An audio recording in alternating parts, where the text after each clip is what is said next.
c'est un musée que nous avons créé avec mon mari il y a 1 an et demi de ça. Et il regroupe une collection de 200 miniatures qui portent les costumes marocains depuis le 8e siècle et qui ont été réalisées par la maman de mon mari, Allah yarhamha. Et donc voilà, donc elle a travaillé pendant plus de 40 ans pour réaliser la collection Hadi. Elle a fait le Maroc du nord au sud, elle a fait d'ouest en est, elle a même été jusqu'en Espagne pour chercher des informations concernant l'histoire commune du Maroc avec l'Andalousie. Et donc, elle a réalisé ces miniatures non seulement sur la base de recherches profondes, parce qu'elle travaillait dans des fonds bibliothécaires, mais aussi, donc elle a été rencontrer des gens dans les différentes villes. Alors, elle a pris des notes au fur et à mesure qu'elle rencontrait les personnes. Elle a constitué des fiches par rapport à aux différents costumes qu'elle a identifiés. Donc, on a dit qu'elle en a identifié 200. Et à partir de là, donc chaque fois, elle a décidé de commencer à représenter ça avec des miniatures. Des miniatures qui font 50 à 60 cm de haut et qui sont des miniatures féminines et masculines, donc qui vont représenter le costume marocain depuis le 8e siècle jusqu'à nos jours. Ce que nous expliquons aujourd'hui dans ce musée, c'est surtout l'histoire du costume marocain depuis le 8e siècle, en mettant toutes ses composantes. Au rez-de-chaussée, nous présentons l'histoire du costume marocain avec l'influence arabo-andalouse, d'accord. Et si vous voulez, à l'étage, on est beaucoup plus chez les Amazirs et actuellement dans cette salle qui est dédiée effectivement à la festivité et surtout au mariage. Alors l'idée d'ouvrir ce musée venait en fait d'elle au départ.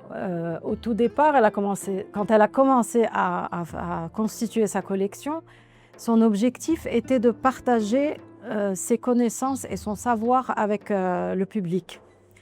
On lui a fait beaucoup de propositions pour vendre ses miniatures, elle a toujours refusé. Elle a dit « Ce que je fais, c'est un patrimoine marocain pour les Marocains, je veux le partager ».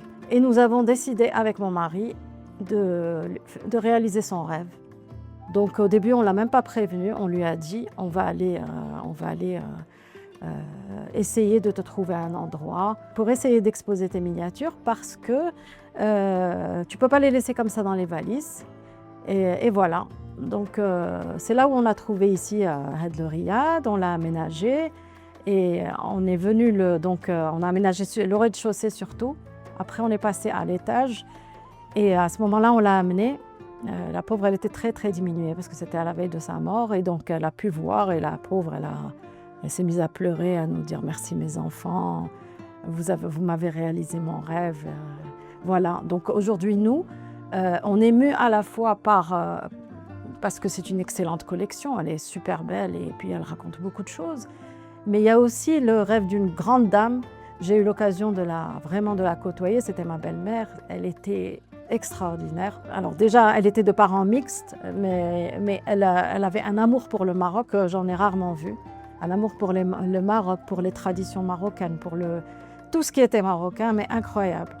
Et voilà, et donc moi, la vérité, ce qui m'a touchée le plus en elle, c'est je veux le partage de ce patrimoine auprès des Marocains.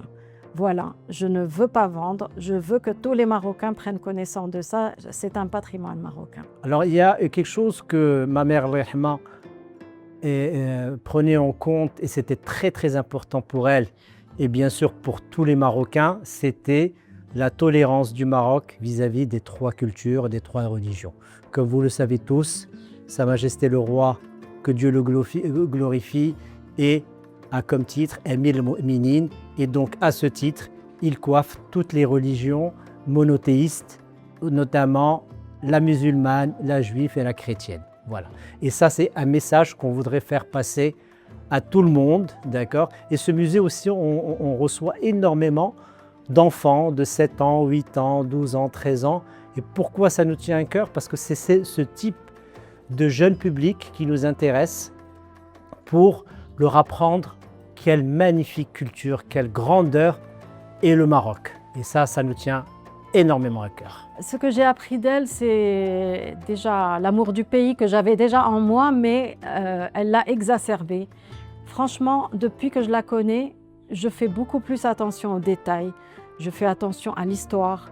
Je fais attention à la beauté de tout ce qu'on a devant les yeux. Elle a vraiment été une source d'apprentissage pour moi et d'attachement pour mon pays.